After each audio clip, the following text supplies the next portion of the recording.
तो हाल ही में केंद्र सरकार के द्वारा घोषणा कर दी गई है कि अभी इस समय हम लोग जानते हैं दांडी मार्च जो हुई थी वो समय चल रहा है, और उसी के चलते जो 386 किलोमीटर की दांडी मार्च जिस रोड से गांधी जी ने की थी और उनके साथ में और लोगों ने की थी, उस पे 81 अलग अलग मार्च चलाई जाएंगी। और साथ ही साथ और राज्यों ने भी घोषणा की है कि ऐसी मार्चों को किया जाएगा केंद्र सरकार के साथ में मिलकर।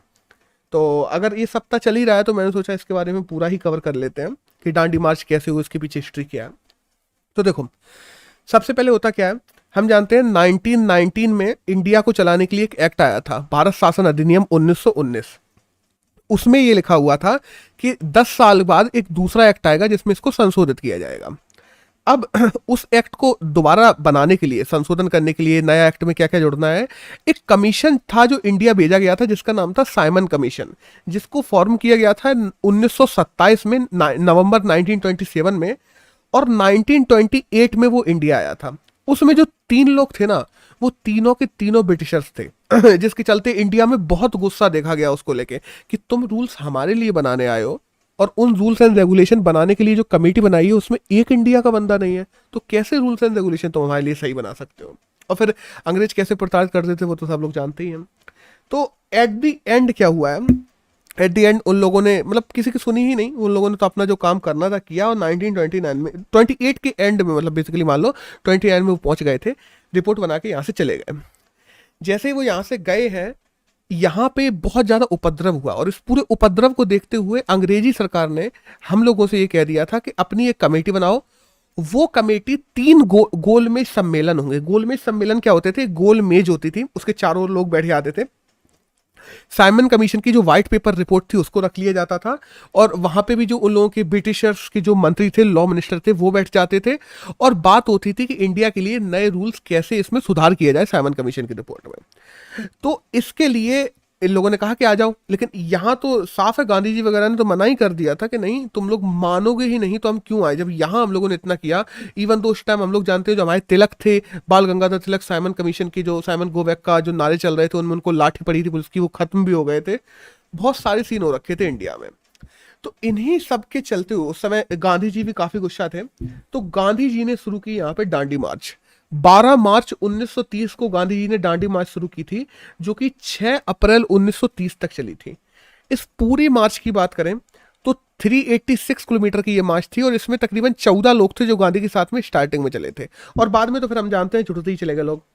तो इसको सॉल्ट मार्च भी कहा जाता है, नमक सत्याग्रह कहा जाता है, दांडी मार्च कहा जाता है। और जैसे ही ये मार्च खत्म हुई थी, वहीं से सिविल डिसोबीडियंट मूवमेंट भी शुरू हो गया था। और बाद में सिविल डिसोबीडियंट मूवमेंट पहले से चल रहा था, वो उसने और जोर पकड़ लिया था बेसिकली कहा जाए तो। और जैसे ही अब हुआ क्या था ना, अंग्रेज नमक वगैरह इन सबको रिजर्व करके रखे हुए थे केवल अंग्रेजों के लिए, कि अंग्रेज ही निकाल सकते हैं, और इनको इंडिया में और लोगों को किसी को चाहिए तो केवल अंग्रेज ही दे सकते हैं या बेच सकते हैं, मतलब व्यापार कर सकते हैं।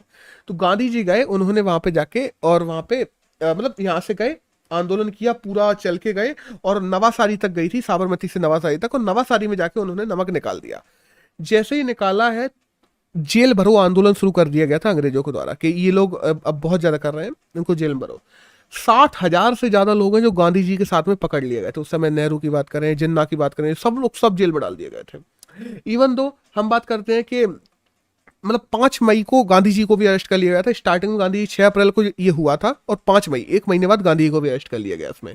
और साथ साथ में हम देखते हैं सरोजिनी नायडू जो पूरा चला रही थी बॉम्बे के पास में, उनको अरेस्ट कर लिया गया था। लाला लाजपत राय को अरेस्ट कर लिया गया था। मतलब जितने बड़े लीडर्स थे इंडिया के सब अरेस्ट, उनके साथ में 2,500-3,000 हजार लोग थे, सबको अरेस्ट।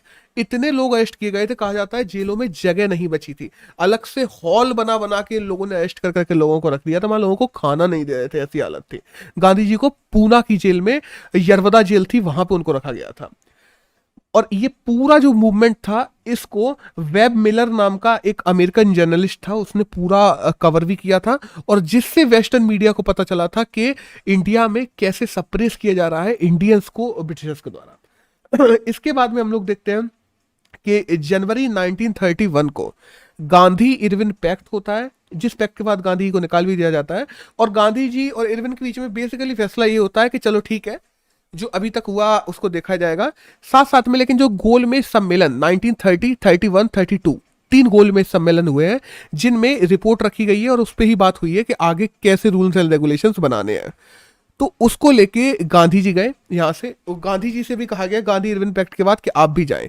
तो गांधी और कांग्रेस सब लोग गए थे कहाँ पे, इंग्लैंड। और सेकंड गोलमेज सम्मेलन अकेला ऐसा गोलमेज सम्मेलन है जिसमें गांधी जी ने और उस समय की जो कांग्रेस वर्किंग कमेटी थी उन लोगों ने भी सबने भाग लिया था। लेकिन एट दी एंड हम लोग जानते हैं डिसअपॉइंटमेंट ही मिली थी, क्योंकि उन्हें जो लागू करना था वो करना था, उन्होंने गांधी जी की ना तो बात सुनी ना किसी की बात सुनी।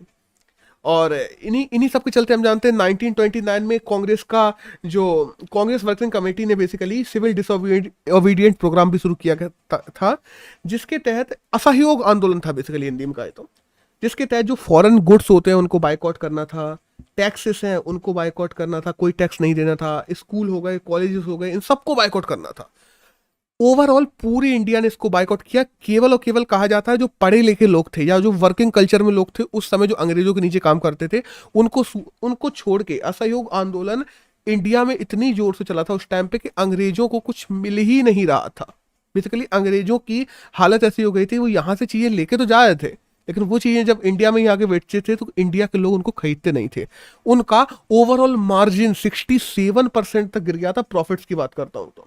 और उसके बाद में हम लोग जानते हैं 26 जनवरी 1930 जब स्वराज दिवस की भी घोषणा कर दी गई थी रावी नदी किनारे जवाहरलाल नेहरू ने। इवन दो पोर्ट ब्लेयर पे हम लोग जानते हैं हमारे सुभाष चंद्र बोस ने भी झंडा फहरा दिया था और स्वराज दिवस की घोषणा कर दी थी। और इसी 26 जनवरी 1930 के चलते हुए आगे जाके हमारा संविधान बन तो 26 नवंबर 1949 को किया था लेकिन लागू 26 जनवरी 1950 से किया गया, जस्ट बिकॉज ऑफ इसकी उपयोगिता बनी रहे जो हम लोगों ने यहाँ पे स्वराज दिवस मनाया था उसकी, तो उससे ही हम लोगों ने गणतंत्र दिवस को कंबाइन कर दिया था।